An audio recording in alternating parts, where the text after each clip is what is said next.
Walang utang na loob, sa loob ng 17 taon, ginampanan ko ang pagiging ilaw ng tahanan. Ako ang nag-aayos ng lahat. Ako ang nagbayad ng mga utang, nagligtas sa negosyo niya, at nagpalaki sa aming mga anak.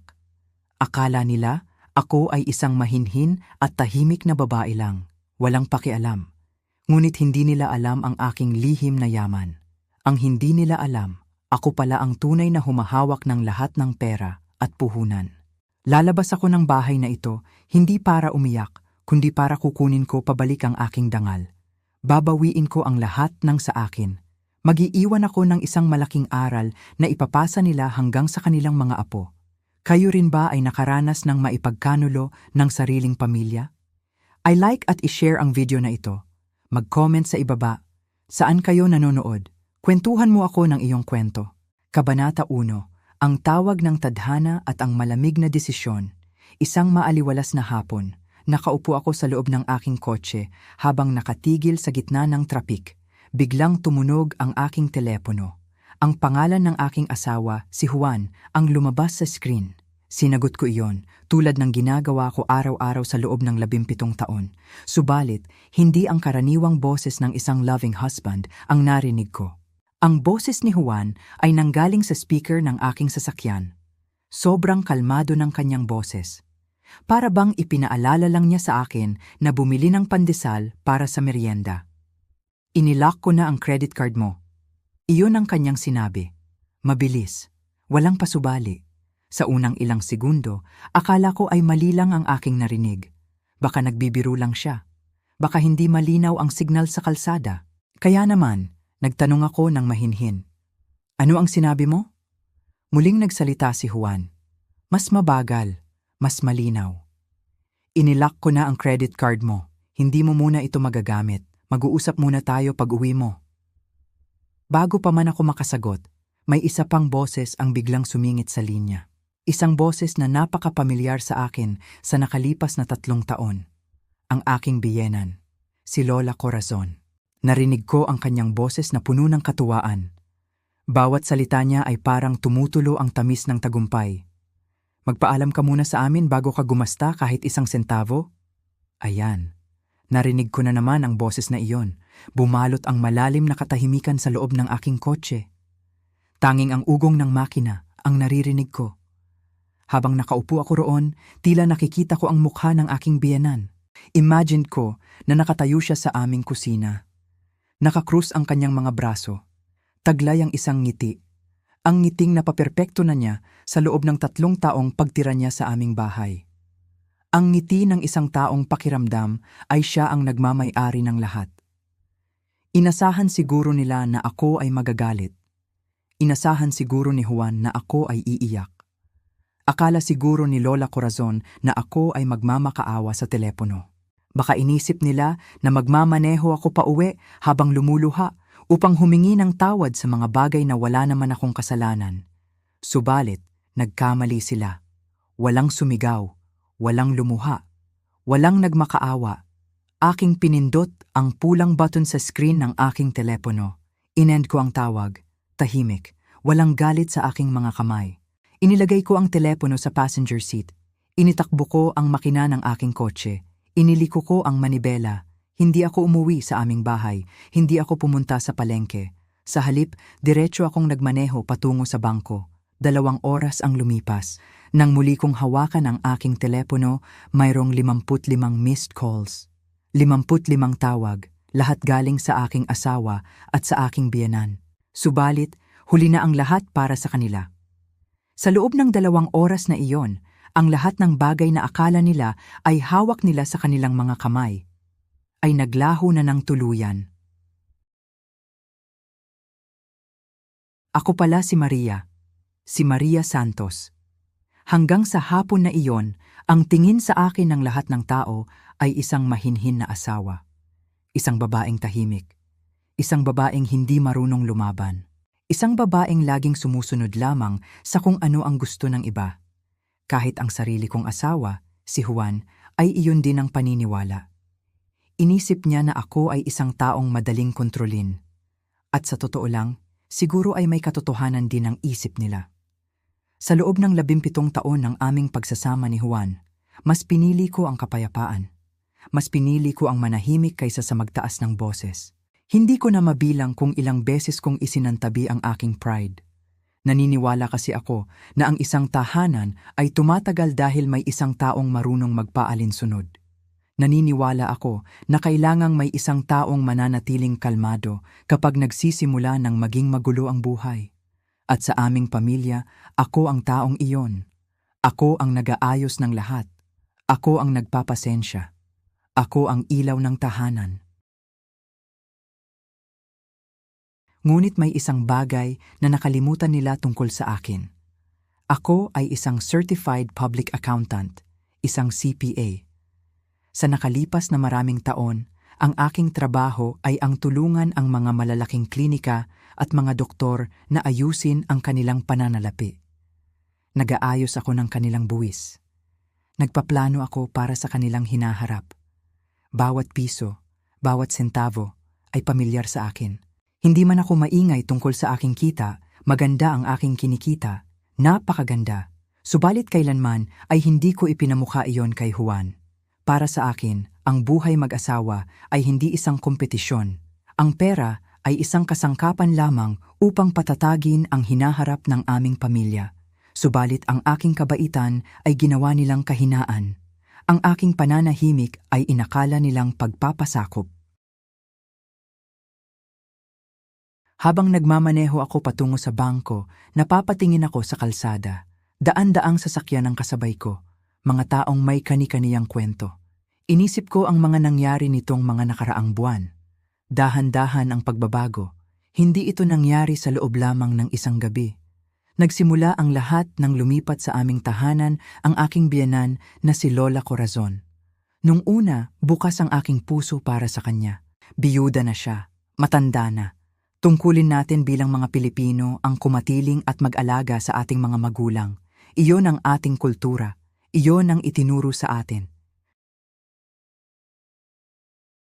Kaya naman, buong puso ko siyang tinanggap sa aming bahay. Pinagilbihan ko siya. Inirespeto ko siya. Subalit habang tumatagal, ang paggalang na ibinigay ko ay pinalitan niya ng kontrol. Nagsimula sa maliliit na bagay. Bakit daw napakamahal ng mga binibili kong pagkain sa grocery? Bakit daw kailangang bumili ng mga mamahaling sabon? Bakit daw masyadong spoiled ang aming mga anak? Tahimik lang ako. Kahit ang sarili kong asawa, si Juan, ay iyon din ang paniniwala. Inisip niya na ako ay isang taong madaling kontrolin. At sa totoo lang, siguro ay may katotohanan din ang isip nila.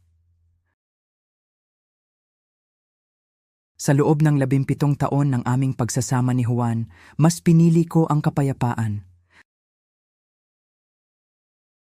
Mas pinili ko ang manahimik kaysa sa magtaas ng boses.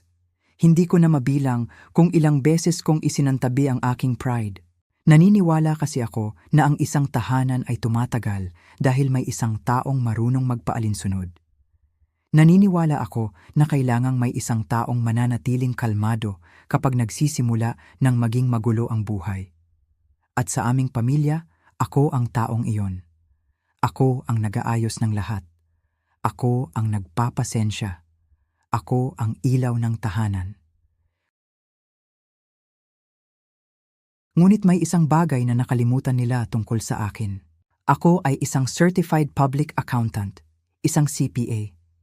Sa nakalipas na maraming taon, ang aking trabaho ay ang tulungan ang mga malalaking klinika at mga doktor na ayusin ang kanilang pananalapi. Nag-aayos ako ng kanilang buwis. Nagpaplano ako para sa kanilang hinaharap. Bawat piso, bawat sentavo ay pamilyar sa akin. Hindi man ako maingay tungkol sa aking kita, maganda ang aking kinikita. Napakaganda, subalit kailanman ay hindi ko ipinamukha iyon kay Juan. Para sa akin, ang buhay mag-asawa ay hindi isang kompetisyon. Ang pera ay isang kasangkapan lamang upang patatagin ang hinaharap ng aming pamilya. Subalit ang aking kabaitan ay ginawa nilang kahinaan. Ang aking pananahimik ay inakala nilang pagpapasakop. Habang nagmamaneho ako patungo sa bangko, napapatingin ako sa kalsada. Daan-daang sasakyan ang kasabay ko. mga taong may kani-kaniyang kwento. Inisip ko ang mga nangyari nitong mga nakaraang buwan. Dahan-dahan ang pagbabago. Hindi ito nangyari sa loob lamang ng isang gabi. Nagsimula ang lahat ng lumipat sa aming tahanan ang aking biyenan na si Lola Corazon.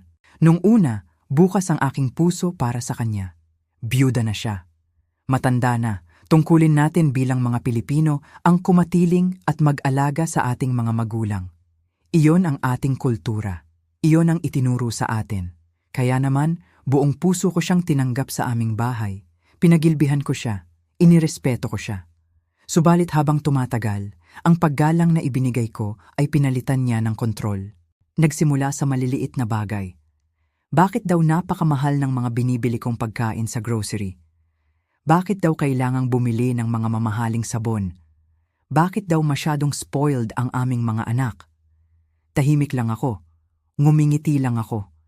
Iniisip ko, matanda na siya. Iba ang gawin ng mga tao noong araw. Kailangang unawain. Ngunit ang pag-unawa ko ay naging pintuan para sa mas matinding panghihimasok. Hanggang sa dumating ang araw na maging ang aking asawa na si Juan ay naimpluwensyahan na rin niya. Mula sa pagiging isang mabuting katuwang sa buhay, si Juan ay nagsimulang tumingin sa akin gamit ang mga mata ng kanyang ina.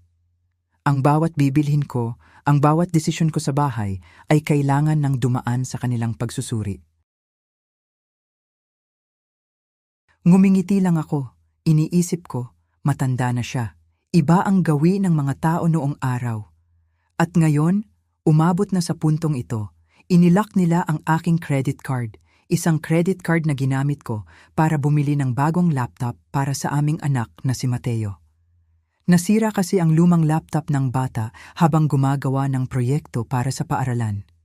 Isang simpleng bagay. Isang pangangailangan ng aking anak. Subalit para sa kanila, iyon ay isang pagkakataon upang turuan ako ng leksyon. Upang ipamukha sa akin kung sino ang mas nakatataas. Upang ipakita sa akin kung sino ang humahawak ng pera sa bahay. Ipinark ko ang aking kotse sa tapat ng bangko. Ito ang bangko kung saan nakatago ang aming mga personal at business account sa loob ng 10 taon.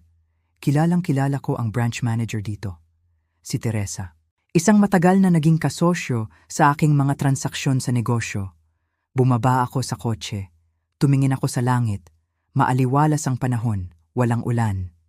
Subalit sa loob ng aking dibdib, may isang malaking bagyo na natapos na.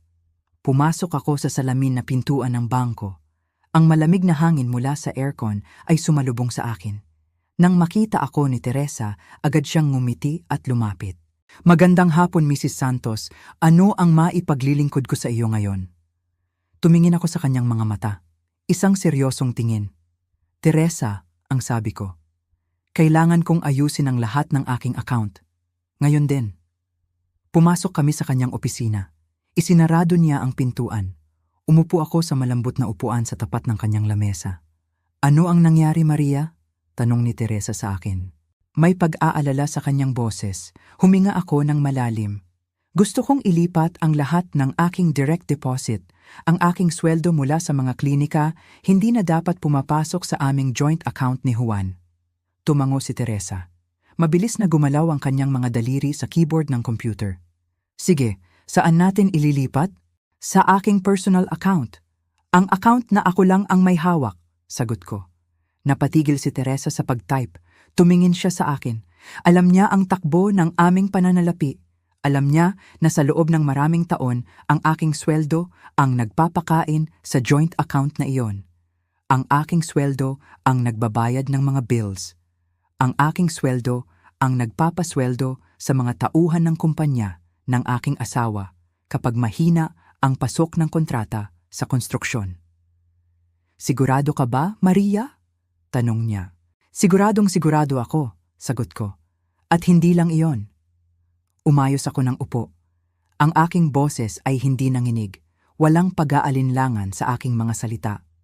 Gusto ko rin ihinto ang automatic transfer ng 50,000 piso buwan-buwan mula sa aking investment account patungo sa account ng kumpanya ni Juan. Si Teresa ay napatitig sa akin.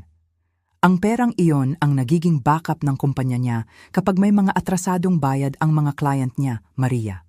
Kapag itinigil natin iyon, itigil mo ang malamig kong utos, ngayon din.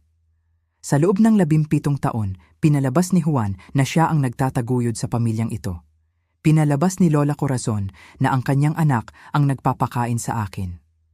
Nanahimik ako dahil ayaw kong maapakan ang kanyang pride bilang lalaki. Ginawan ko ng paraan na magmukhang galing sa kanya ang lahat ng ginhawa. Subalit ngayon, kung gusto nilang iparamdam sa akin kung sino ang humahawak ng kontrol, ibibigay ko sa kanila ang katotohanan. Inabot ng halos 2 oras ang aming mga transaksyon sa loob ng opisina ni Teresa. Hindi lang ang mga transfer ang aking pinatigil. Inalis ko rin ang aking pangalan bilang gwarantor sa mga loan ng kumpanya ni Juan. Ang aking mga titulo ng lupa na namana ko sa aking pamilya na ginamit niyang collateral para sa kanyang mga sasakyan sa negosyo ay ipinalabas ko mula sa mga nakataling kasunduan. Bawat papel na aking pinipirmahan ay may kasamang bigat. Subalit sa bawat pirma rin, nararamdaman ko ang isang uri ng kalayaan na matagal ko nang hindi nararanasan. Tapos na ang lahat, Maria, sabi ni Teresa habang iniaabot sa akin ang isang folder ng mga dokumento. Mula sa oras na ito, hiwalay na ang buong pananalapi mo sa pananalapi ng iyong asawa. Tumingin si Teresa sa akin nang may paggalang. Hindi ko alam kung ano ang nangyari sa bahay ninyo, pero bilang kaibigan at bilang accountant, ginawa mo ang tamang bagay. Salamat, Teresa, sagot ko. Kinuha ko ang folder. Inilagay ko ito sa aking bag. Tumayo ako at naglakad palabas ng bangko. Nang makabalik ako sa loob ng aking kotse, muli kong kinuha ang aking telepono mula sa passenger seat. Pagpindot ko sa screen, nagliwanag ito. 55 missed calls. May mga text messages din na sunod-sunod na pumasok. Unang text galing kay Juan. Maria, nasaan ka? Bakit hindi mo sinasagot ang telepono mo? Pangalawang text, Maria, tumawag ka agad. May problema sa bangko. Pangatlong text, Maria, bakit hindi na-approve ang tseke para sa sweldo ng mga tauhan ko sa kumpanya? Tumawag ka ngayon din. At ang huling text ay galing sa aking biyenan kay Lola Corazon. Ano itong kalokohan na ginawa mo sa anak ko? Umuwi ka rito ngayon din. Napatingin ako sa mga mensaheng iyon. Walang galit na lumabas sa aking mukha.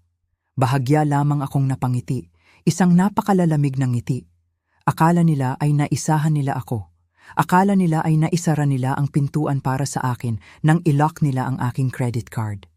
Hindi nila alam, hindi lang pintuan ang isinarado ko. Inalis ko ang mismong pundasyon ng bahay na kinatatayuan nila. Tiningnan ko ang oras, 5:00 na ng hapon. Panahon na para umuwi. Inilagay ko ang telepono sa aking tabi.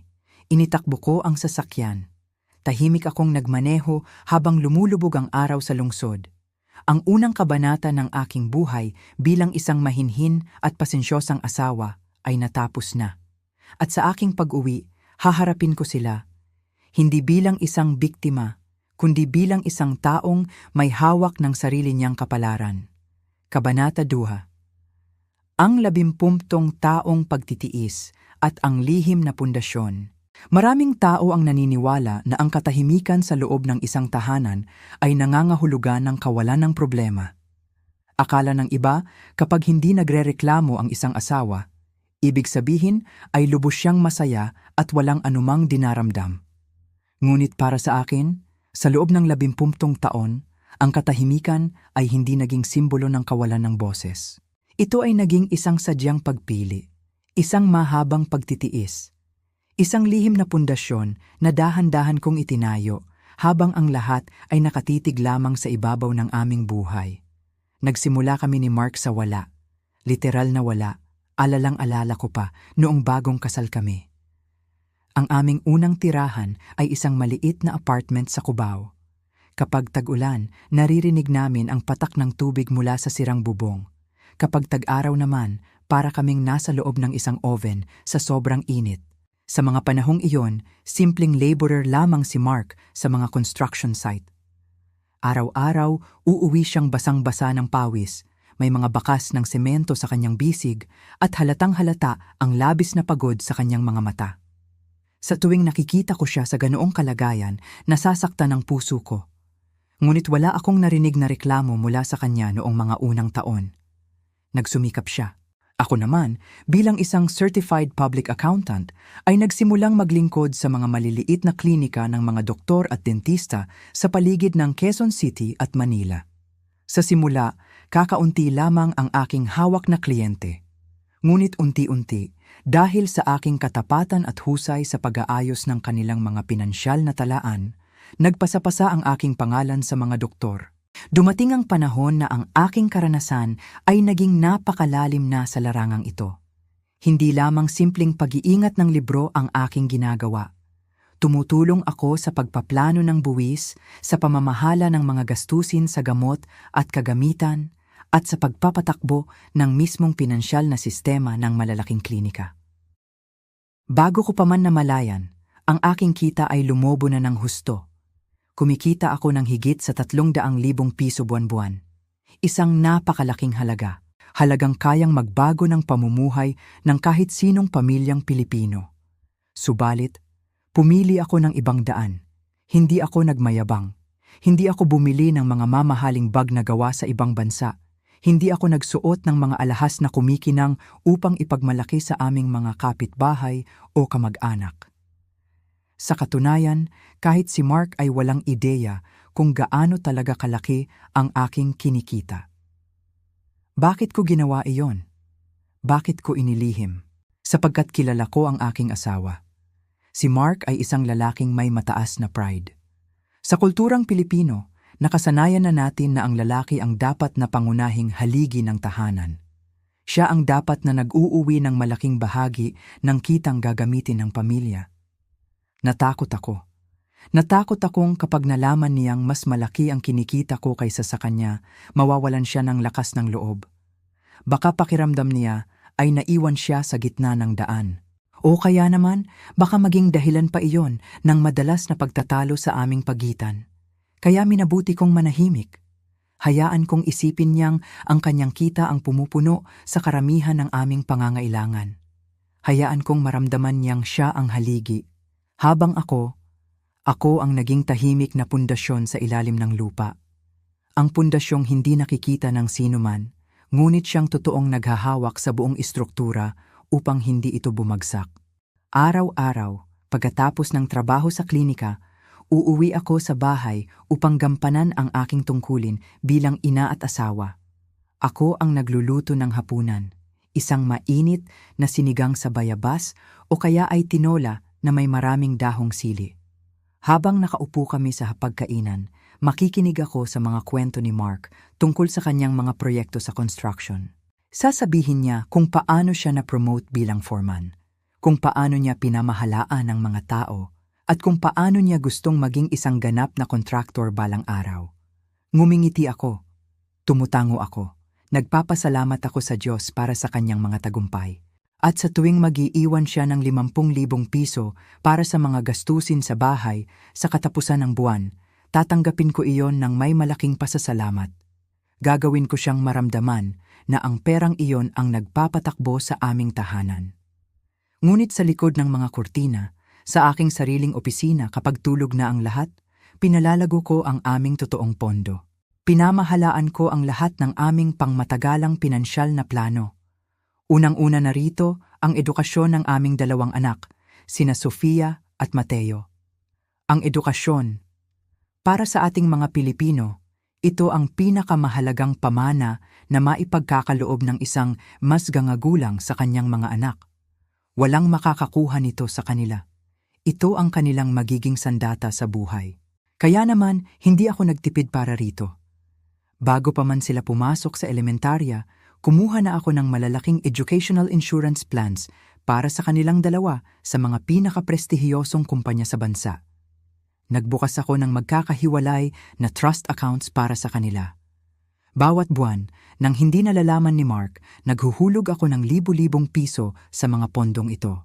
Tiniyak ko na kahit anong mangyari sa mundo, kahit magkaroon ng krisis sa ekonomiya o kahit magbago ang aming sitwasyon sa buhay, sina Sofia at Mateo, ay makakapag-aral sa pinakamahuhusay na unibersidad sa Maynila. Makakapag-aral sila ng walang inaalalang utang, walang alalahanin sa matrikula at walang kinakailangang sakripisyo sa kanilang mga pangarap. Hindi rin ako nakalimot sa mga insurance para sa kalusugan at buhay. Sa ating bansa, ang isang malubhang karamdaman sa pamilya ay sapat na upang maubos ang lahat ng naipon ng isang tahanan sa loob lamang ng ilang linggo. Ayokong mangyari iyon sa amin. Kumuha ako ng mga komprehensibong health insurance para sa aming apat. Binayaran ko ang aming mga pondo para sa pagre-retiro. Nag-ipon ako ng mga pondo para sa mga hindi inaasahang pagkakataon. Mga emergency fund na nakatago sa iba't ibang bangko. Kapag may nasirang sasakyan, kapag may kailangang ayusin sa bahay, o kapag may biglang nangailangan sa mga kamag-anak, laging may nakahandang pera. At tuwing itatanong ni Mark kung saan galing ang pera, sasabihin ko lamang sa kanya, "Mabuti na lang at magaling tayong magtipid sa mga nakaraang buwan, Mark." Minsan, kapag nag-iisa ako sa gabi habang umiinom ng mainit na tsokolate sa aming balkonahe, naiisip ko rin, masama bang maglihim? Nag-iipon ba ako para sa sarili kong kapakanan? Hindi. Walang alinlangang hindi. Ang bawat pisong inipon ko, ang bawat dokumentong nilagdaan ko, at ang bawat pamumuhunan na ginawa ko ay para sa pamilyang ito. Ginawa ko ito dahil mahal ko sila. Ginawa ko ito dahil gusto kong protektahan ang aming hinaharap. Subalit, may kapalit ang lahat ng ito. At ang kapalit ay ang aking sariling damdamin. Sa loob ng 20 taon, natutunan kong magbigay daan. Natutunan kong bumaluktot upang hindi mabasag ang aming relasyon. Kapag may mga pagkakataong nagpapakita si Mark ng pagiging dominante o kapag may mga desisyon siyang hindi ko lubos na kinagugustuhan sa bahay, mas pinipili kong manahimik na lamang. Ayokong magkaroon ng away. Ayokong masira ang kapayapaan ng aming mga anak. Naisip ko kasi noong araw, basta't ligtas ang aming pinansyal na katayuan, basta't maganda ang kinabukasan ng aking mga anak, sapat na iyon. Kaya kong tiisin ang anumang kawalan ng pansin. Kaya kong tiisin ang pakiramdam na tila hindi ako ganap na nakikita bilang isang kapareha na may sariling lakas at tagumpay. Tanggap ko na ang maging bayani sa likod ng tabing. Isang araw, naalala ko pa noong nagkaroon ng malaking okasyon sa aming barangay. Kaarawan niyon ng isa sa mga kilalang kapitan doon at naimbitahan ang aming pamilya. Nakaupo kami sa isang malaking mesa kasama ang iba pang mga kapitbahay. Nagsimulang magkwentuhan ang mga lalaki tungkol sa kanilang mga trabaho. Nagsalita si Mark nang may pagmamalaki sa kanyang boses. "Ang lalaki talaga ang dapat na nagsusumikap para sa pamilya," sabi niya habang itinataas ang kanyang baso. "Tingnan ninyo ang pamilya ko. Lahat ng mayroon kami ngayon, ang bahay namin, ang pag-aaral ng mga bata, lahat iyan ay bunga ng patak ng pawis ko sa construction." Nagpalakpakan ng mga tao sa mesa. Ang ilan sa mga kababaihan ay tumingin sa akin nang may inggit sa kanilang mga mata. "Napakaswerte mo, Emily," sabi ng isa kong kapitbahay. "May asawa kang napakasipag at kayang ibigay ang lahat para sa inyo." Tumingin ako kay Mark. Nakatayo siya ng tuwid, may malaking ngiti sa kanyang mukha. Ramdam na ramdam ang kanyang tagumpay bilang haligi ng tahanan. Ngumiti rin ako. Tumango ako sa aking kapitbahay at sinabing, "Oh, napakasipag nga ni Mark." Sa loob-loob ko, walang galit. Walang puot, ngunit may kaunting kirot. May kaunting kirot dahil alam ko ang katotohanan. Alam ko na ang bahay na aming tinitirhan ay napalaki at naayos dahil sa perang ipinasok ko mula sa aking mga kliyente sa klinika. Alam ko na ang mga educational plan ng aming mga anak ay hindi mababayaran kung ang dumarating lamang ay ang kita mula sa mga maliliit na kontrata sa construction. Alam ko na kung sakaling huminto ang ikot ng mundo ni Mark ngayon, mayroon kaming milyong-piso na nakatago sa bangko na kayang magpanatili ng aming pamumuhay sa loob ng maraming taon. Ngunit hindi ko iyon sinabi, hindi ko siya itinama sa harap ng maraming tao, hindi ko winasak ang kanyang dignidad. Inilunok ko ang katotohanan. Hinayaan kong manatili ang kwento na siya ang bayani habang ako ang manonood lamang sa kanyang tagumpay. Patience. Pagtitiis. Ito ang salitang naging gabay ng aking buhay sa loob ng 20 taon. Naniwala ako na ang isang mabuting asawa at ina ay dapat marunong magtiis, marunong maghintay, marunong magsakripisyo ng sariling karangalan para sa ikabubuti ng mas marami. Ngunit ngayon, habang ginugunita ko ang mga taong iyon, hindi ko mapigilang magtanong sa aking sarili. Ang pagtitiis ba na ito ay totoong nakabuti sa aming pamilya? O baka naman, ang pagtitiis na ito ang nagbigay daan upang unti-unting mabuo ang isang malaking pader sa pagitan naming dalawa ni Mark? Isang pader na hindi namin namamalayang itinatayo araw-araw, hanggang sa dumating ang araw na hindi na namin maabot ang isa't isa. Naitayo ko ang isang lihim na pundasyong pinansyal na napakatatag. Walang bagyo ang makakatibag doon. Walang krisis ang makakapagpabagsak doon. Subalit sa gitna ng pagpapatatag ko sa aming pera, pondo, at edukasyon ng aming mga anak, nakalimutan ko atang patatagin ang pinakamahalagang bagay sa lahat, ang aming katotohanan bilang mag-asawa. Kabanata 3, ang pagtawid sa hangganan. Maraming sinasabi ang mga matatanda tungkol sa pagtitimpi.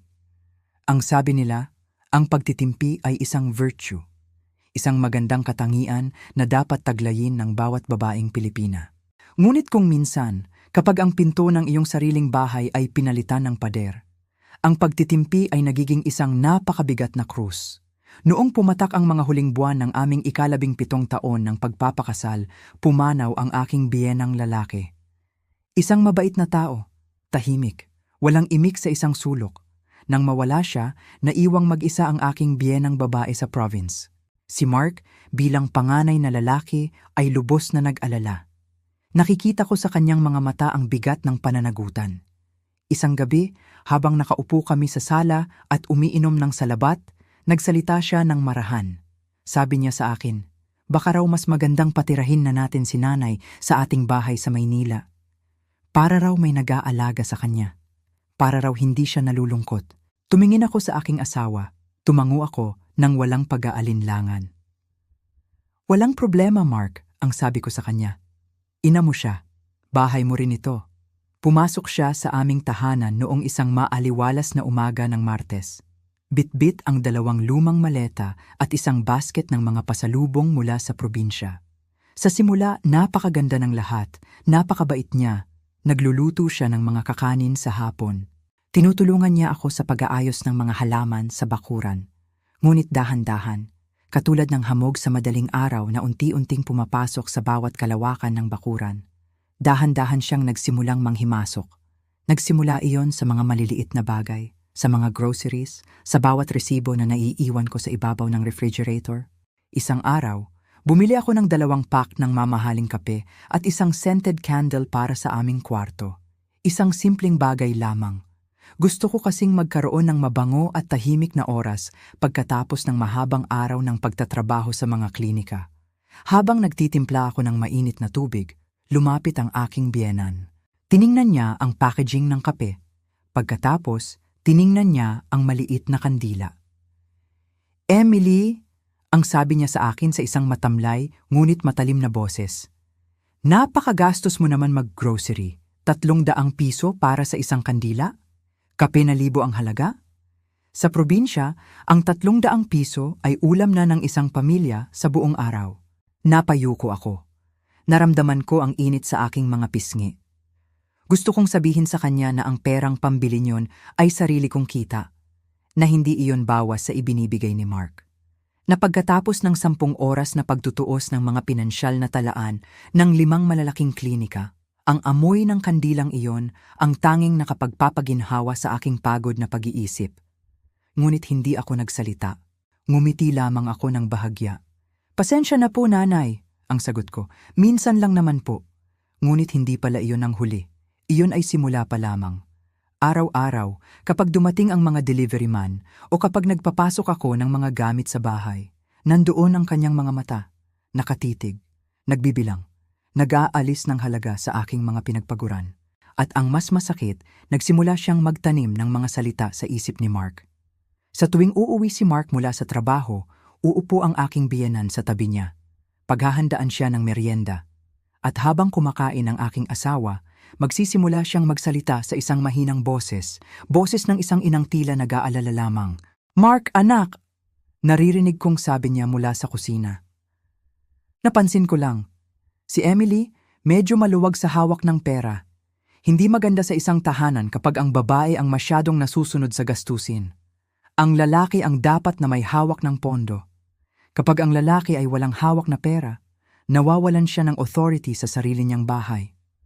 Authority, isang salita na tila bumaon sa puso ni Mark. Nakita ko ang pagbabago sa aking asawa.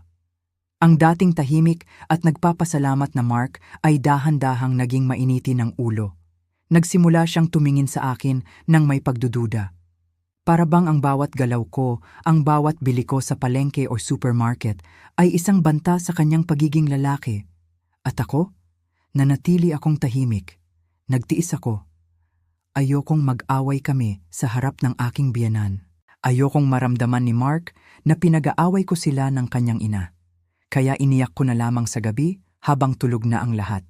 Kabanata 4. Ang pagtataksil ng pagtitiwala. Ang pagmamanipula ay hindi dumating na parang isang bagyo. Dumating ito na parang unti-unting pagbaba ng tubig sa ilog. Hindi mo namamalayang natutuyo na pala ang lahat hanggang sa wala ka nang maiinom. Noong pumasok ang buwan ng Disyembre, nagkaroon ng grand ball sa paaralan ang aming dalagang si Sofia. Napakasaya ng aking anak. Unang pagkakataon niyang makakadalo sa ganoong okasyon. Nakita ko ang isang magandang pulang damit sa isang butik sa Makati. Hindi iyon napakamahal, ngunit may kalidad. Binili ko iyon gamit ang aking sariling pera. Nang gabi ring iyon, nasira ang lumang laptop ni Mateo. Ang aking bunsong lalaki ay nasa 3 taon na sa kolehiyo. Kailangan niya ang computer para sa kanyang mga proyekto at thesis. Agad akong pumunta sa mall, kinabukasan at bumili ng bagong laptop para sa kanya.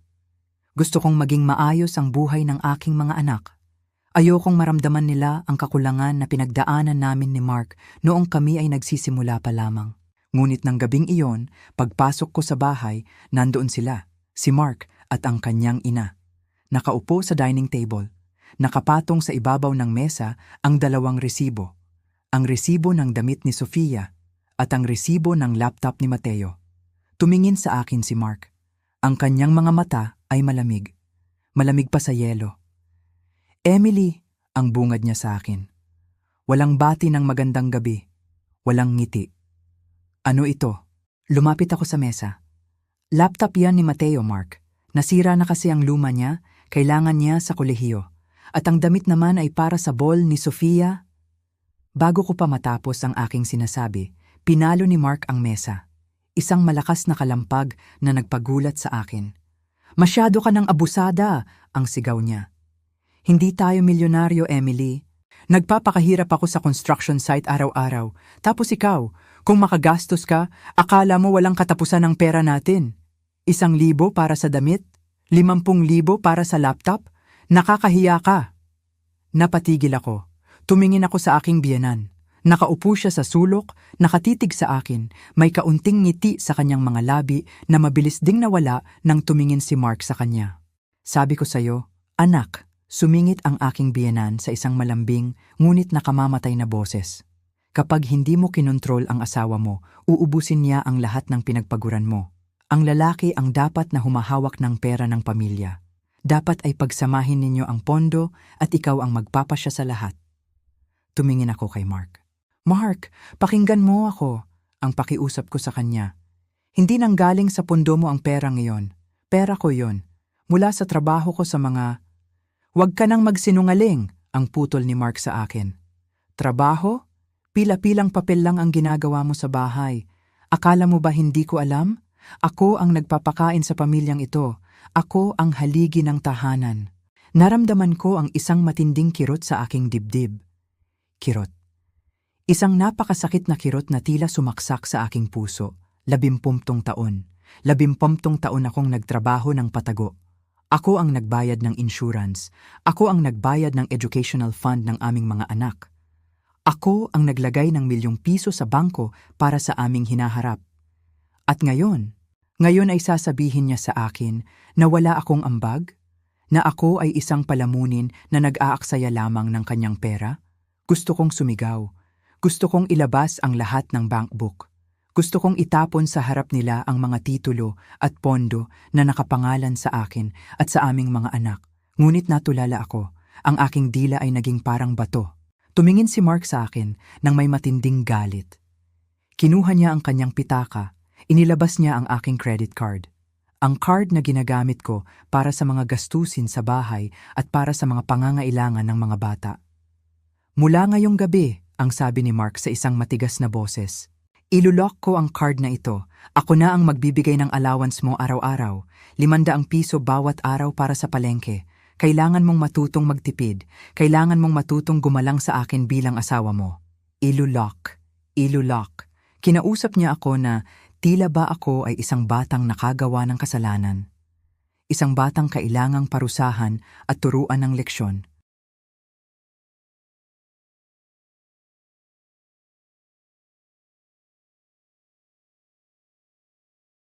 Anata 5. 2 oras sa bangko, ang pagbabago ng tadhana. Mainit ang sikat ng araw sa labas, ngunit sa loob ng sangay ng bangko, malamig at tahimik. Umupo ako sa isang malambot na upuan sa harap ng mesa ng branch manager. Si Teresa ang pangalan niya. Isang babaeng may mahinahong mukha, may salamin, at may mga matang nagpapakita ng malalim na pag-unawa. Nakatitig siya sa akin habang inilalatag ko ang aking mga papeles. Sa mga sandaling iyon, ramdam ko ang kabog ng aking dibdib. Hindi ito kaba dahil sa takot. Ito ay ang lakas ng loob ng isang taong matagal na nanahimik at ngayon ay handa ng bumawi ng sariling buhay. Mrs. Emily, simula ni Teresa.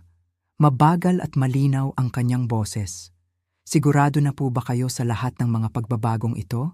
Kapag ginawa natin ito ngayon, hindi na natin ito madaling maibabalik. Tumingin ako ng diretso sa kanyang mga mata. Tumango ako ng mabagal. Opo, Teresa, sigurado na ako. Tagal kong pinag-isipan ito. Panahon na para ituwid ang lahat. Huminga ng malalim si Teresa at nagsimulang itipa ang mga utos sa kanyang computer. Ang bawat tunog ng keyboard ay tila isang hakbang ko palayo sa isang buhay ng pagpapanggap. Una naming hinarap ang aking buwanang sweldo. Sa loob ng maraming taon, automatikong napupunta ang kalahati ng aking kita sa aming joint account ni Mark. Isang account na ako ang nagpupuno, ngunit siya at ang kanyang ina ang nagdedesisyon kung saan gagamitin. Inisip ko noon na ito ay para sa aming pamilya. Inisip ko na ito ay patunay ng aking pagmamahal. Pangarap. Isang malaking pangarap lamang pala iyon. Pwede po natin itong kanselahin agad. Paliwanag ni Teresa habang iniabot sa akin ang isang formularyo. Mula ngayong araw, ang lahat ng pumasok na sweldo ay mananatili lamang sa inyong personal na account. Walang sino man ang makakagalaw nito kundi kayo lamang. Pinirmahan ko ang papel. Ang aking lagda ay mabilis at matatag. Sa isang pirma, naramdaman ko ang pagbabalik ng aking lakas. Ang pera na pinagpaguran ko sa bawat araw ng aking buhay ay mananatili na sa aking mga kamay. Pangalawa, ang mas malaking bagay, ang pondo mula sa aking sariling investment account. 100,000 piso. 100,000 piso buwan-buwan. Iyon ang halagang automatikong naililipat sa account ng kumpanya ng aking asawa. Isang kumpanya sa pagpapatayo ng mga gusali na matagal nang sinasabi ni Mark na matagumpay. Isang kumpanya na ipinagmamalaki ng aking biyenan sa lahat ng aming mga kamag-anak sa lalawigan. Lagi nilang sinasabi na si Mark ang pilar ng pamilya, ang nagpapakain sa amin, ang taong nagtataguyod ng lahat. Ngunit ang katotohanang matagal nilang itinago, ako ang nagpapanatili ng buhay ng kumpanyang iyon. Ang 100,000 piso na yon ang nagbabayad sa mga materyales, sa mga bayarin sa kuryente at sa iba pang kakulangan. Walang nakakaalam nito kundi ako at ang bangko. At syempre si Mark na pikit matang tumatanggap ng tulong habang pinararamdam sa akin na wala akong halaga. Kanselahin natin ang recurring transfer na iyon, sabi ko kay Teresa. Gulat na tumingin sa akin si Teresa. 100,000 piso kada buwan? Sigurado kayo, Mrs. Emily? Malaking halaga ito para sa isang business account. Siguradong sigurado ako, sagot ko. Walang pag-aalinlangan sa aking boses. Hindi ko na obligasyon na buhayin ang isang negosyong hindi naman sa akin. Hindi ko na obligasyon na punduhan ang kanilang pagmamayabang. Ipinasok ni Teresa ang command sa kanyang system. System updated. Iyon ang lumabas sa screen. Isang pindot lamang ng daliri, ngunit ang epekto nito ay tulad ng isang lindol na gigiba sa kanilang ginawang kasinungalingan. Pangatlo, ang pamana ng aking mga magulang. Nung pumanaw ang aking mga magulang, naiwan sa akin ang isang maliit ngunit mahalagang lupain at kaunting ipon. Nung mga nakaraang taon, ginamit ni Mark ang aking pangalan bilang co-owner sa ilang mga ari-arian upang makakuha siya ng mas malaking pautang sa bangko. Ginamit nila ang aking tiwala. Dahil sa tulong ng abogado na pinalihim kong kinonsulta kahapon, inihanda namin ang mga dokumento para ihiwalay ang aking mga ari-arian. Tinanggal ko ang aking pangalan bilang gwarantor sa kanyang mga pautang sa negosyo. Mrs. Emily, paalala ni Teresa habang sinusuri ang mga huling papeles. Kapag tinanggal natin ang inyong pangalan bilang gwarantor, mawawalan ng lakas ang credit line ng kumpanya ng inyong asawa. Kung may mga utang sila na kailangang bayaran ngayong linggo, hindi sila makakakuha ng karagdagang pautang hanggat wala silang bagong ginagaranti. Nangiti ako ng bahagya, isang pait na ngiti. Iyon mismo ang gusto kong mangyari, Teresa. Gusto kong makita nila ang totoong halaga ng kumpanya kapag wala ako. Gusto kong makita nila kung sino talaga ang nagpapatakbo ng buhay na mayroon sila. Ipinroseso ni Teresa ang lahat. Sa loob ng 2 oras, isa-isang naputol ang mga tali na nag-uugnay sa aking pera at sa kanilang kasakiman. Habang naghihintay ako sa mga huling resibo, napatingin ako sa labas ng bintana ng bangko. Nakita ko ang mga taong naglalakad sa kalsada. Mga simpleng tao na nagsusumikap araw-araw. Naisip ko ang aking sarili. Sa loob ng maraming taon, naging tanga ako. Akala ko ang pagbibigay ng lahat ay tanda ng pagiging mabuting asawa. Akala ko ang pagpapakumbaba ay magdadala ng kapayapaan sa pamilya. Ngunit hindi. Ang pagbibigay ng walang hanggan sa mga taong walang utang na loob ay hindi pagmamahal. Ito ay pagpapahintulot sa kanila na tapakan ang iyong pagkatao. Inabot sa akin ni Teresa ang isang folder. Sa loob nito ay ang mga opisyal na katibayan ng pagpapatigil sa lahat ng automatic transfer, ang paghihiwalay ng mga account, at ang revocation ng aking financial guarantee. Tapos na po, Mrs. Emily, marahang sabi ni Teresa. May awa at paghanga sa kanyang mga mata. Ligtas na ang lahat ng inyong pera. Walang sino man ang makakagalaw nito mula ngayon. Salamat, Teresa, wika ko. Tumayo ako mula sa upuan. Ramdam ko ang pagiging ringgaw ng aking mga binti sa simula, ngunit habang naglalakad ako palabas ng pinto, patuwid ng patuwid ang aking tayag. 2 oras lamang. 2 oras lamang ang kailangan para mabawi ko ang aking dignidad. Kabanata 6. Ang pagbagsak ng isang kasinungalingan. Umuwi ako sa bahay ng tahimik. Ang bahay ay malamig at walang tao nang makapasok ako. Pumasok ako sa aking silid. Inilagay ang folder sa isang ligtas na lagayan at umupo sa gilid ng kama. Inilabas ko ang aking telepono. Tahimik ito sa simula. Ngunit pagdating ng 3:00 ng hapon, nagsimula ang bagyo. Ang screen ng aking telepono ay paulit-ulit na umiilaw. Mark calling, Mark calling, Mark calling. May mga mensahe ring pumapasok. 1, 2, 10 mensahe. Emily, nasaan ka? Sagutin mo ang telepono. Emily, may problema sa bangko? Bakit ayaw pumasok ng pera? Emily, kailangan kita ngayon din. Tumawag ka. Tinitigan ko lamang ang umiilaw na screen. Hindi ko ito sinagot. Wala akong balak sagutin ang kahit isa sa mga tawag na iyon. Naisip ko ang mga araw na ako ang tumatawag sa kanya, nagmamakaawa para sa kaunting atensyon, habang siya ay busy sa pakikipag-usap sa kanyang ina o sa ibang mga bagay. Ngayon, baligtad na ang mundo. Pagkalipas ng 1 oras, narinig ko ang mabilis at malakas na tunog ng sasakyan na pumarada sa labas ng aming gate. Ang pinto ng bahay ay kalabog na bumukas. Emily!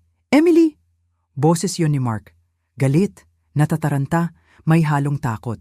Kasunod niya ang mabilis na footstep ng aking biyenan. Si Mama Rose. Ang babaeng walang ibang ginawa kundi ang iparamdam sa akin na ako ay isang walang kwentang menor de edad sa pamilyang ito.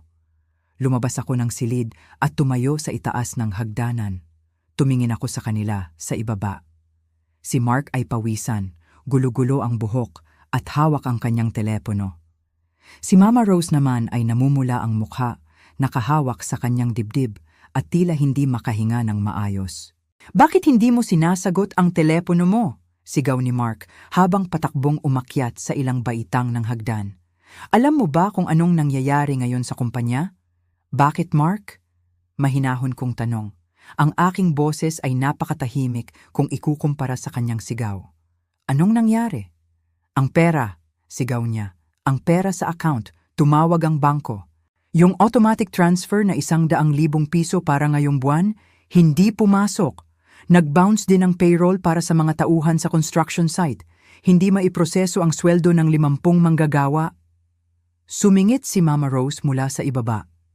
Ang kanyang boses ay mataas at puno ng paninisi. "Emily, ano bang kabaliwan ito? Tumawag sa akin ang accountant ni Mark. Sabi niya, nakatigil daw ang lahat ng automatic deposit mula sa iyong account. Dahil dyan, hindi makabayad ang kumpanya sa bangko para sa hulog ng mga sasakyan at kagamitan. Mawawala ng mukha ang anak ko sa mga kliyente niya." Tumingin ako sa kanila, sa kanilang mga mukha. Wala akong nakitang kahit kaunting pag-aalala para sa akin. Ang nakikita ko lamang ay ang galit dahil nawala ang perang ginagamit nila. "Nangyari iyon," sagot ko habang nakatitig sa kanila, "dahil ipinatigil ko na." Natahimik ang buong bahay. Tila tumigil ang ikot ng mundo para sa kanila. Si Mark ay napatingin sa akin. Ang kanyang mga mata ay nanlaki sa gulat. "Ano? Anong sinabi mo? Ipinatigil mo? Bakit mo gagawin iyon?" "Dahil pera ko yon, Mark." Marahan ngunit malinaw kong sabi. Bawat salita ay may weight. "Pera ko yon at hindi ko na gustong ibigay sa inyo." "Pera mo?" sigaw ni Mama Rose habang umaakyat na rin sa hagdan. "Asawa ka ni Mark. Ang pera mo ay pera niya." "Ang pamilyang ito ay nabubuhay ng tulong-tulong. Paano mo nasasabing pera mo lang iyon? Anong uri ka ng asawa?" Natawa ako ng bahagya, isang tawa na walang galak. "Tulong-tulong?" tanong ko kay Mama Rose. "Tulong-tulong ba ang tawag ninyo kapag ako ang nagpapakain sa kumpanya habang kayo ay nagmamayabang sa buong angkan na ang anak ninyo ang nagtataguyod sa akin? Tulong-tulong ba ang tawag ninyo kapag ginagamit ninyo ang sweldo ko para pambili ng mga mamahaling gamit para sa inyo habang ako ay pinagmumukha ninyong katulong sa bahay na ito?" Lumapit si Mark sa akin. Pinitawan niya ang kanyang telepono. Subalit sa mga sandaling iyon, muling tumunog ang kanyang telepono sa sahig. Loudspeaker ang tawag. Boses iyon ng kanyang senior accountant. "Sir Mark! Sir Mark!" Boses ng accountant mula sa speaker, natataranta. "Tumawag na po ang main branch ng bangko. Tinanggal na rin po ni Mrs. Emily ang kanyang pangalan bilang guarantor sa ating credit line. Freeze na po ang buong overdraft facility ng kumpanya. Hindi na po natin mababayaran ang mga supplier ng semento at bakal para sa project sa Quezon City. Magpapadala na po sila ng demand letter bukas kapag hindi natin nabayaran ang 500,000 piso." Nalaglag ang panga ni Mark. Ang kanyang mukha na kanina ay namumula sa galit, ngayon ay naging maputla. Tila nawalan siya ng dugo sa mukha. Tumingin siya sa akin. Sa unang pagkakataon sa loob ng 10 taon, nakita ko ang totoong takot sa kanyang mga mata. Hindi takot na mawala ako, kundi takot na mawala ang buhay mayaman na itinaguyod niya gamit ang aking pera. "Emily," nanginginig na ang boses ni Mark ngayon. Wala na ang galit na boses kanina. "Emily, pakiusap. Huwag mo namang gawin ito sa akin. Magsara ang kumpanya ko, mapapahiya ako sa lahat ng tao. Anong sasabihin ng mga kakilala natin? Anong sasabihin ng negosyo?" Tumingin din sa akin si Mama Rose. Ang matandang babae na dating napakataas ng tingin sa sarili, ngayon ay nakahawak sa barandilya ng hagdanan, tila mabubuwal. "Emily, anak," simula ni Mama Rose. Ang boses niya ay nagmamakaawa na ngayon. "Pag-usapan natin ito. Pamilya tayo. Hindi natin kailangang humantong sa ganito. Anak? Ulit ko sa salitang iyon. Anak. Napakasarap pakinggan ng salitang iyon kung mula sa totoong ina. Ngunit mula sa kanya, ito ay isang kasangkapan lamang para makuha muli ang aking pera. Matagal ninyo akong hindi itinuring na anak, Mama Rose, sabi ko habang nakatingin sa kanya. Itinuring ninyo akong tagatustos, isang bangko na walang interes, isang taong pwedeng abusuhin at tapak-tapakan dahil wala akong sinasabi. Tumingin ako kay Mark. At ikaw, Mark, sinasabi mo sa lahat na ikaw ang lalaki sa bahay na ito. Sinasabi mo sa lahat na ikaw ang nagpapakain sa akin. Ngayong araw, tignan natin kung paano ka tatayo sa sarili mong mga paa nang wala ang pera ko. Emily, kailangan ko ang perang iyon para sa payroll ngayong hapon. Sigaw muli ni Mark, nakiusap na siya habang nakaluhod halos sa baitang ng hagdan. Pakiusap, ibalik mo lang ang transfer para ngayong buwan. Kahit ngayong buwan lang. Pagkatapos noon, pag-uusapan natin ang lahat. Huminga ako ng malalim. Ang hangin na pumasok sa aking mga baga ay napakasariwa. Ramdam ko ang kapayapaan sa gitna ng kanilang gulo. Hindi, Mark, sagot ko ng marahan. Walang perang babalik, ni piso, ni sentimo. Tumalikod ako sa kanila at naglakad pabalik sa aking silid. Narinig ko ang patuloy na pagtawag ng accountant sa telepono. Narinig ko ang sigaw ni Mark at ang iyak ng kanyang ina sa hagdanan. Ang buong bahay na dating puno ng kanilang paghahari-harian, ngayon ay nabalot ng dilim at takot. Pumasok ako sa silid at isinarado ang pinto. Inilagay ko ang lock. Umupo ako sa tabi ng bintana. Ang araw ay nagsisimula ng lumubog. Nagbibigay ng kulay ginto sa kalangitan. Sa loob ng 2 oras sa bangko, nabago ko ang aking bukas.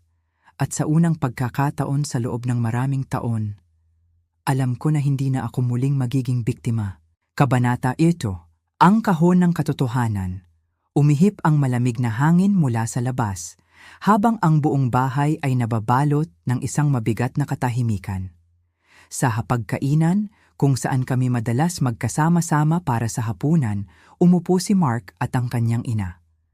Ang mga mukha nila ay bakas ang puyat, pag-aalala, at malalim na pagod. Lalaking-lalaki si Mark sa tingin ng marami. Siya ang pinuno ng pamilya, ang may-ari ng kumpanya. Ngunit sa mga sandaling iyon, mukha siyang isang batang naliligaw at walang kalaban-laban. Mabagal akong naglakad patungo sa hapagkainan. Dala-dala ko ang isang luma at may kabigatang kahon. Isang plastic box na kulay bughaw. Dito ko itinabi ang lahat sa loob ng 17 na taon. 17 na taon ng aking buhay. Inilapag ko ang kahon sa gitna ng mesa. Ang kalabog nito sa ibabaw ng kahoy ay gumawa ng malakas na tunog. Isang tunog na nagpalingon sa kanila. Tumingin si Mark sa kahon at pagkatapos ay tumingin sa akin. Ang kanyang mga mata ay puno ng pagtataka. Ano ito, Emily? Tanong niya. Mahina ang kanyang boses, halos pabulong na lamang. Hindi ako agad sumagot. Binuksan ko ang takip ng kahon. Sa loob, maayos na nakalansa ng mga resibo, bank statement at mga opisyal na dokumento. Maging ang mga lumang sulat ay naroon pa rin. Ito ang ating 17 na taon, Mark, marahan kong sabi. Umupo ako sa tapat nila. Ito ang buhay na akala mo ay ikaw ang nagtaguyod. Ito ang katotohanan. Kumuha ako ng isang may kapal na folder mula sa itaas. Inilagay ko ito sa harap ni Mark. Naalala mo ba ang taong 2014? Tanong ko sa kanya habang nakatitig sa kanyang mga mata. Iyon ang taon na halos magsara ang kumpanya mo. Sinabi mo sa akin na nakahanap ka ng bagong investor. Sinabi mo sa iyong ina na dahil sa iyong husay sa negosyo na iligtas mo ang kumpanya. Tumingin si Mark sa dokumentong nasa harap niya. Ang kanyang mga daliri ay nanginginig habang binubuksan ang unang pahina. Iyon ang mga papel mula sa bangko, patuloy ko. Walang investor, Mark. Walang ibang taong naniwala sa iyo noong panahong iyon. Ako ang kumuha ng personal loan, 650,000 piso. 650,000 piso mula sa sarili kong ipon at pangalan. Iyon ang perang nagligtas sa iyo mula sa pagkabangkarote. Natahimik ang silid. Narinig ko ang mahinang paghinga ng aking biyenan. Nakatitig lamang siya sa mga papel. tila hindi makapaniwala sa kanyang nakikita. Kumuha pa ako ng isa pang resibo. Isang kulay dilaw na papel mula sa Bureau of Internal Revenue o BIR. At ito, sabi ko habang itinuturo ang resibo. Naalala mo rin ba noong nagkaroon ng malaking pagkakamali ang accountant mo? Nagkaroon ng malaking penalty ang kumpanya mo sa buwis? Galit na galit ka noon. Sabi mo sa akin na ayos mo ang lahat dahil magaling ka. Ngumiti ako ng bahagya, isang pait na ngiti. Hindi mo yun naayos ng mag-isa, Mark. Kumuha ako ng pondo mula sa akin mismong bank account. Binayaran ko ang penalty na yon. 100,000 piso. Pera ko iyon. Pera na dapat ay para sa aking hinaharap.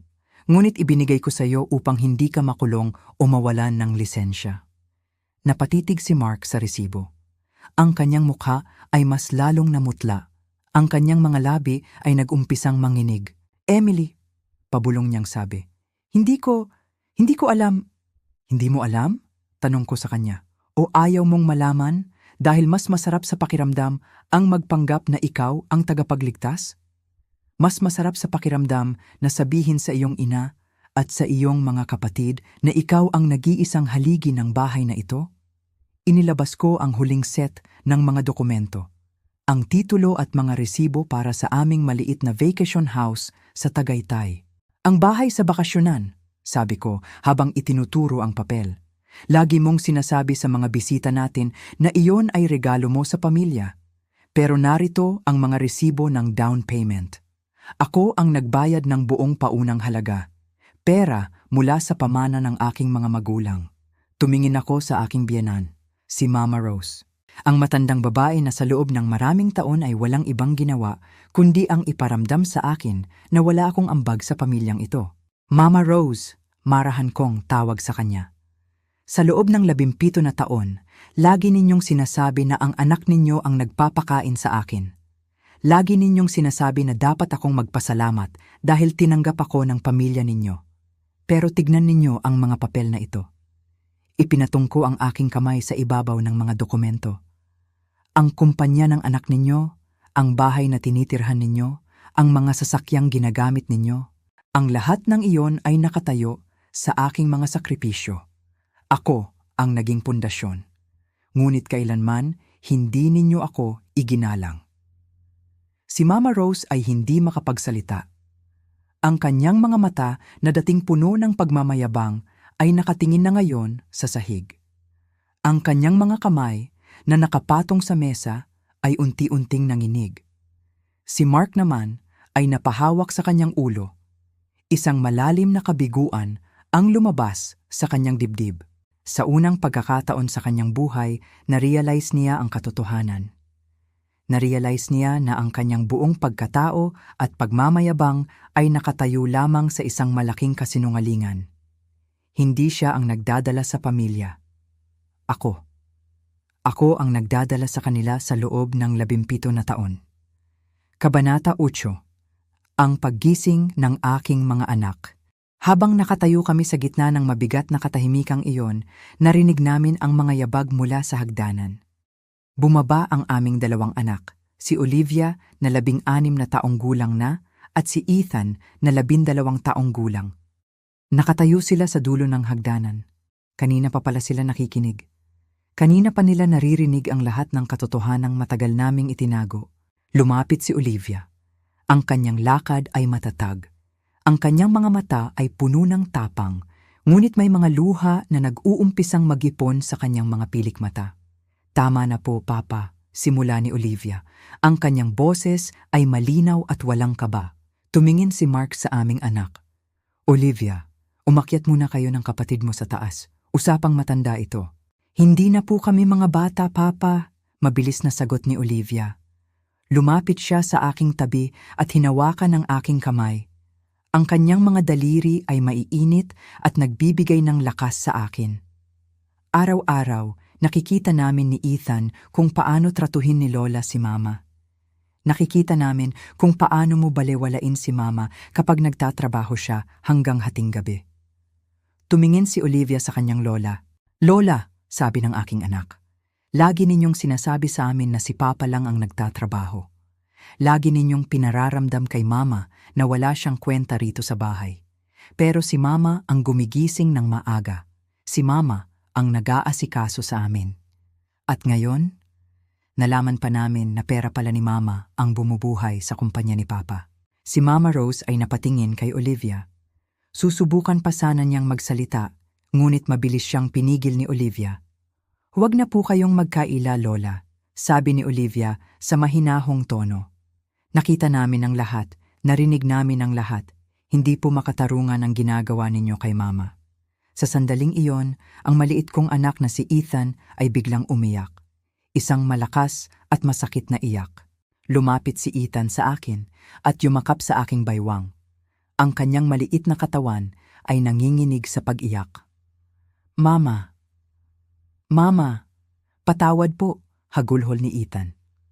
Nagulat ako. Lumuhod ako upang kapantay ko ang kanyang mukha. Hinawakan ko ang kanyang mga pisngi at pinunasan ang kanyang mga luha. "Bakit ka humihingi ng tawad, Ethan ko?" Tanong ko sa kanya habang malambot ang aking boses. "Wala kang ginagawang masama, anak." Akala ko po kasalanan ko," iyak ni Ethan.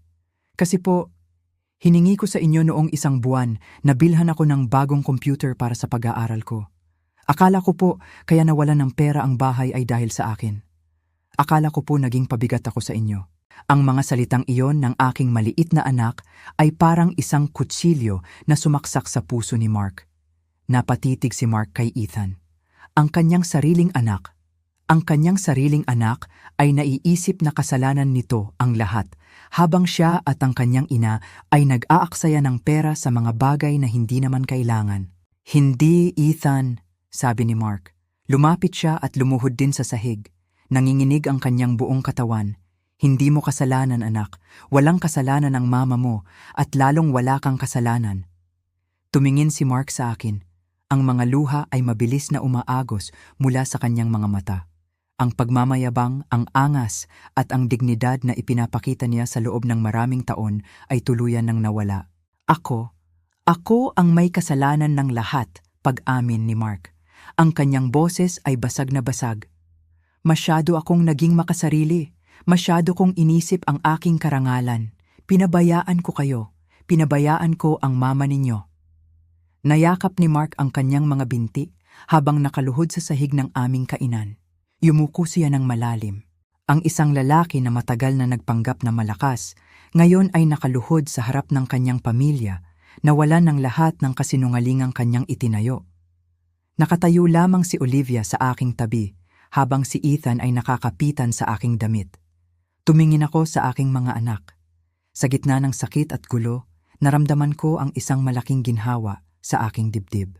Ang aking mga anak ay gising na. Nakikita na nila ang katotohanan. At alam kong mula sa araw na ito, hindi na sila muling maiimpluwensyahan ng mga kasinungalingan ng bahay na ito. Kabanata 9, ang bagong simula. Pagkalipas ng ilang sandali ng matinding pag-iyak at katahimikan, unti-unting humupa ang emosyon sa silid. Si Mama Rose ay umalis ng tahimik at pumasok sa kanyang kuwarto. Wala na siyang anumang salita na maipagtatanggol sa kanyang sarili. Ang kanyang mga dahilan, ang kanyang mga paninisi.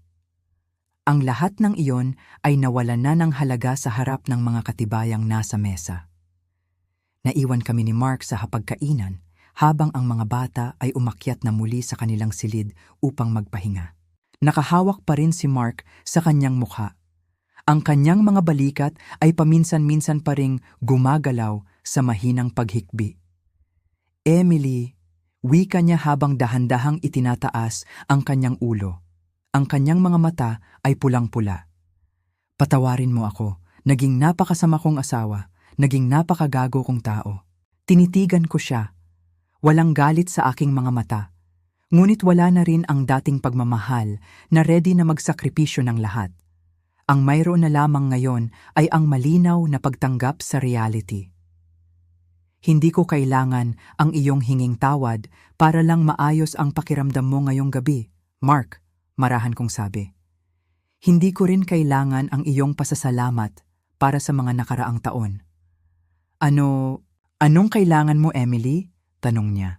May takot sa kanyang boses na baka iwan ko siya ng tuluyan. Kagalangan, sagot ko. Isang maikling salita.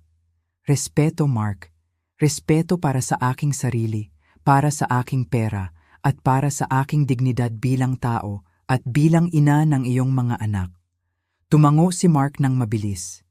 Ibibigay ko. Ibibigay ko ang lahat ng iyon, Emily. Gagawin ko ang kahit ano. Pakiusap lang, tulungan mo akong ayusin ang kumpanya. Pakiusap. Tumingin ako sa plastik na kahon sa mesa. Isinarado ko ang takip nito. Ang kumpanya mo ay kailangan mong ayusin ng mag-isa, sabi ko sa kanya sa matatag na boses. Hindi ko nagagamitin ang aking pera para takpan ang iyong mga pagkakamali. Kung kailangan mong ibenta ang iyong mga sasakyan, ibenta mo. Kung kailangan mong bawasan ang iyong mga gastusin, gawin mo. Kailangan mong matutong tumayo sa sarili mong mga paa. At ang mga account natin? Tanong niya. Mananatiling hiwalay ang ating mga pera, sagot ko. Mag-aambag ako sa mga gastusin para sa pagkain at para sa pag-aaral ng mga bata.